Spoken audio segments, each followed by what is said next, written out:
Grimm's Fairy Tales, The Juniper Tree. By Jacob Grimm and Wilhelm Grimm.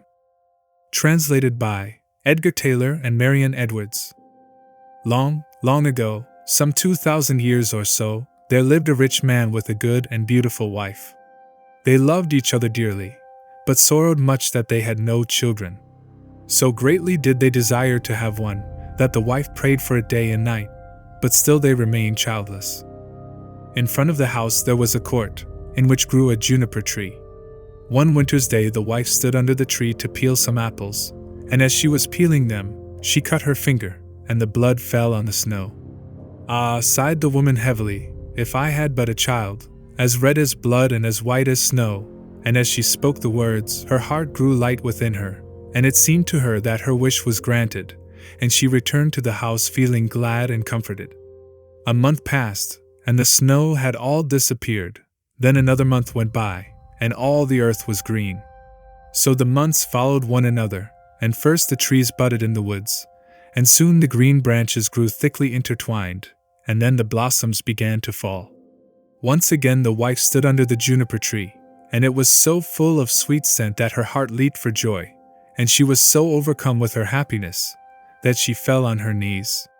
Presently the fruit became round and firm, and she was glad and at peace. But when they were fully ripe she picked the berries and ate eagerly of them, and then she grew sad and ill. A little while later she called her husband, and said to him, weeping, "If I die, bury me under the juniper tree." Then she felt comforted and happy again, and before another month had passed she had a little child, and when she saw that it was as white as snow and as red as blood, her joy was so great that she died. Her husband buried her under the juniper tree, and wept bitterly for her. By degrees, however, his sorrow grew less, and although at times he still grieved over his loss, he was able to go about as usual, and later on he married again. He now had a little daughter born to him. The child of his first wife was a boy, who was as red as blood and as white as snow.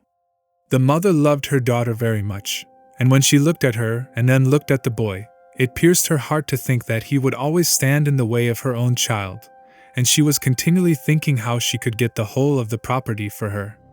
This evil thought took possession of her more and more, and made her behave very unkindly to the boy. She drove him from place to place with cuffings and buffetings, so that the poor child went about in fear, and had no peace from the time he left school to the time he went back. One day the little daughter came running to her mother in the storeroom, and said, "Mother, give me an apple." "Yes, my child," said the wife, and she gave her a beautiful apple out of the chest. The chest had a very heavy lid and a large iron lock. "Mother," said the little daughter again, "may not brother have one too?" The mother was angry at this, but she answered, "Yes, when he comes out of school." Just then she looked out of the window and saw him coming, and it seemed as if an evil spirit entered into her, for she snatched the apple out of her little daughter's hand, and said, "You shall not have one before your brother." She threw the apple into the chest and shut it too. The little boy now came in, and the evil spirit in the wife made her say kindly to him, "My son, will you have an apple?" But she gave him a wicked look. "Mother," said the boy, "how dreadful you look." "Yes, give me an apple." The thought came to her that she would kill him. "Come with me," she said, and she lifted up the lid of the chest. "Take one out for yourself." And as he bent over to do so, the evil spirit urged her, and crash! Down went the lid, and off went the little boy's head. Then she was overwhelmed with fear at the thought of what she had done. "If only I can prevent anyone knowing that I did it," she thought. So she went upstairs to her room, and took a white handkerchief out of her top drawer. Then she set the boy's head again on his shoulders, and bound it with the handkerchief so that nothing could be seen, and placed him on a chair by the door with an apple in his hand. Soon after this, little Marlene came up to her mother, who was stirring a pot of boiling water over the fire, and said, "Mother, brother is sitting by the door with an apple in his hand, and he looks so pale, and when I asked him to give me the apple, he did not answer, and that frightened me." "Go to him again," said her mother, "and if he does not answer, give him a box on the ear." So little Marlene went, and said, "Brother, give me that apple," but he did not say a word. Then she gave him a box on the ear, and his head rolled off. She was so terrified at this, that she ran crying and screaming to her mother. "Oh," she said, "I have knocked off brother's head," and then she wept, and nothing would stop her. "What have you done?" said her mother. "But no one must know about it, so you must keep silence. What is done can't be undone. We will make him into puddings." And she took the little boy and cut him up, made him into puddings, and put him in the pot. But Marlene stood looking on, and wept, and her tears fell into the pot, so that there was no need of salt. Presently the father came home and sat down to his dinner. He asked, "Where is my son?" The mother said nothing, but gave him a large dish of black pudding, and Marlene still wept without ceasing. The father again asked, "Where is my son?" "Oh," answered the wife, "he is gone into the country to his mother's great uncle. He is going to stay there some time." "What has he gone there for? And he never even said goodbye to me." "Well, he likes being there, and he told me he should be away quite 6 weeks. He is well looked after there." "I feel very unhappy about it," said the husband, "in case it should not be all right, and he ought to have said goodbye to me." With this he went on with his dinner, and said, "Little Marlene, why do you weep? Brother will soon be back." Then he asked his wife for more pudding, and as he ate, he threw the bones under the table. Little Marlene went upstairs and took her best silk handkerchief out of her bottom drawer, and in it she wrapped all the bones from under the table, and carried them outside, and all the time she did nothing but weep. Then she laid them in the green grass under the juniper tree, and she had no sooner done so, than all her sadness seemed to leave her, and she wept no more. And now the juniper tree began to move, and the branches waved backwards and forwards, first away from one another, and then together again, as it might be someone clapping their hands for joy. After this a mist came round the tree, and in the midst of it there was a burning as of fire, and out of the fire there flew a beautiful bird, that rose high into the air, singing magnificently. And when it could no more be seen, the juniper tree stood there as before, and the silk handkerchief and the bones were gone. Little Marlene now felt as light-hearted and happy as if her brother were still alive, and she went back to the house and sat down cheerfully to the table and ate. The bird flew away and alighted on the house of a goldsmith and began to sing. "My mother killed her little son. My father grieved when I was gone. My sister loved me best of all. She laid her kerchief over me, and took my bones that they might lie underneath the juniper tree. Kiwit, kiwit, what a beautiful bird am I." The goldsmith was in his workshop making a gold chain, when he heard the song of the bird on his roof. He thought it so beautiful that he got up and ran out, and as he crossed the threshold he lost one of his slippers. But he ran on into the middle of the street, with a slipper on one foot and a sock on the other. He still had on his apron, and still held the gold chain and the pincers in his hands, and so he stood gazing up at the bird, while the sun came shining brightly down on the street. "Bird," he said, "how beautifully you sing. Sing me that song again." "Nay," said the bird, "I do not sing twice for nothing. Give that gold chain, and I will sing it you again." "Here is the chain, take it," said the goldsmith. "Only sing me that again." The bird flew down and took the gold chain in his right claw, and then he alighted again in front of the goldsmith and sang, "My mother killed her little son. My father grieved when I was gone. My sister loved me best of all. She laid her kerchief over me, and took my bones that they might lie underneath the juniper tree. Kiwit, kiwit, what a beautiful bird am I." Then he flew away, and settled on the roof of a shoemaker's house and sang, "My mother killed her little son. My father grieved when I was gone. My sister loved me best of all. She laid her kerchief over me, and took my bones that they might lie underneath the juniper tree. Kiwit, kiwit, what a beautiful bird am I." The shoemaker heard him, and he jumped up and ran out in his shirt sleeves, and stood looking up at the bird on the roof with his hand over his eyes to keep himself from being blinded by the sun. "Bird," he said, "how beautifully you sing." Then he called through the door to his wife, "Wife, come out. Here is a bird, come and look at it, and hear how beautifully it sings." Then he called his daughter and the children, then the apprentices, girls and boys, and they all ran up the street to look at the bird, and saw how splendid it was with its red and green feathers, and its neck like burnished gold, and eyes like two bright stars in its head. "Bird," said the shoemaker, "sing me that song again." "Nay," answered the bird, "I do not sing twice for nothing. You must give me something." "Wife," said the man, "go into the garret. On the upper shelf you will see a pair of red shoes. Bring them to me." The wife went in and fetched the shoes. "There, bird," said the shoemaker, "now sing me that song again." The bird flew down and took the red shoes in his left claw, and then he went back to the roof and sang. "My mother killed her little son. My father grieved when I was gone. My sister loved me best of all. She laid her kerchief over me, and took my bones that they might lie underneath the juniper tree.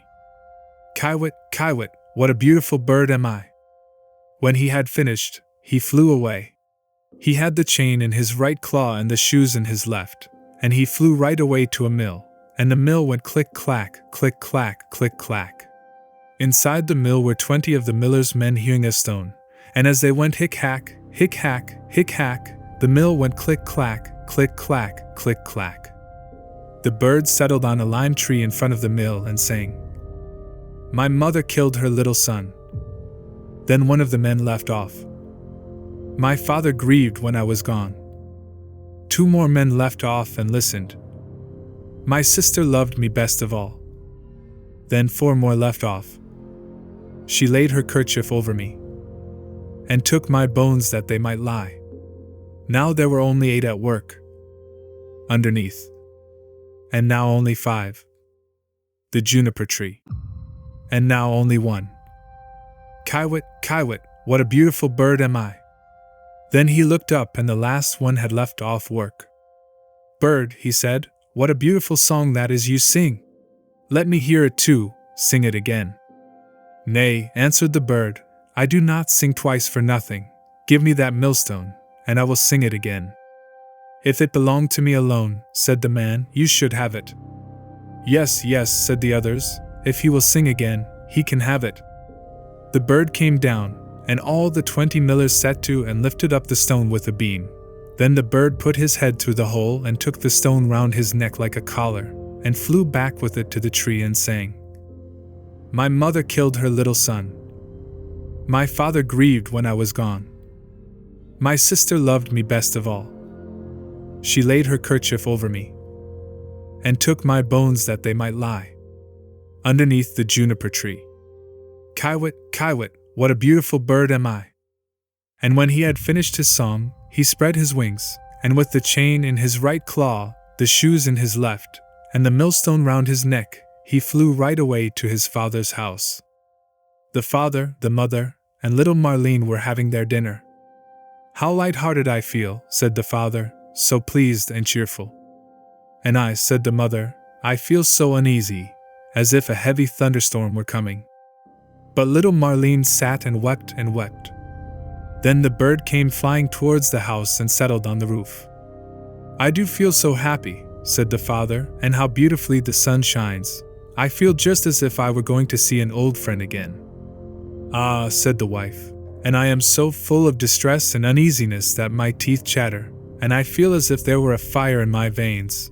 And she tore open her dress, and all the while little Marlene sat in the corner and wept, and the plate on her knees was wet with her tears. The bird now flew to the juniper tree and began singing, "My mother killed her little son." The mother shut her eyes and her ears, that she might see and hear nothing, but there was a roaring sound in her ears like that of a violent storm, and in her eyes a burning and flashing like lightning.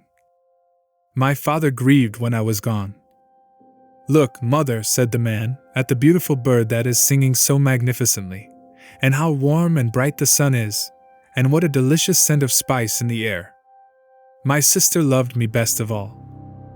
Then little Marlene laid her head down on her knees and sobbed.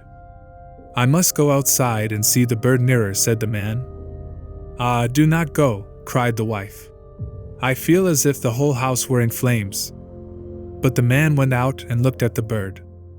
"She laid her kerchief over me, and took my bones that they might lie underneath the juniper tree. Kiwit, kiwit, what a beautiful bird am I. With that the bird let fall the gold chain, and it fell just round the man's neck, so that it fitted him exactly. He went inside, and said, "See, what a splendid bird that is. He has given me this beautiful gold chain, and looks so beautiful himself." But the wife was in such fear and trouble, that she fell on the floor, and her cap fell from her head. Then the bird began again. "My mother killed her little son." "Ah me," cried the wife, "if I were but 1,000 feet beneath the earth, that I might not hear that song. My father grieved when I was gone." Then the woman fell down again as if dead. "My sister loved me best of all." "Well," said little Marlene, "I will go out too and see if the bird will give me anything." So she went out. She laid her kerchief over me, and took my bones that they might lie. And he threw down the shoes to her underneath the juniper tree. Kiwit, kiwit, what a beautiful bird am I. And she now felt quite happy and light-hearted. She put on the shoes and danced and jumped about in them. "I was so miserable," she said, "when I came out, but that has all passed away. That is indeed a splendid bird, and he has given me a pair of red shoes." The wife sprang up, with her hair standing out from her head like flames of fire. "Then I will go out too," she said, "and see if it will lighten my misery, for I feel as if the world were coming to an end." But as she crossed the threshold, crash! The bird threw the millstone down on her head, and she was crushed to death. The father and little Marlene heard the sound and ran out, but they only saw mist and flame and fire rising from the spot, and when these had passed, there stood the little brother, and he took the father and little Marlene by the hand. Then they all three rejoiced, and went inside together and sat down to their dinners and ate.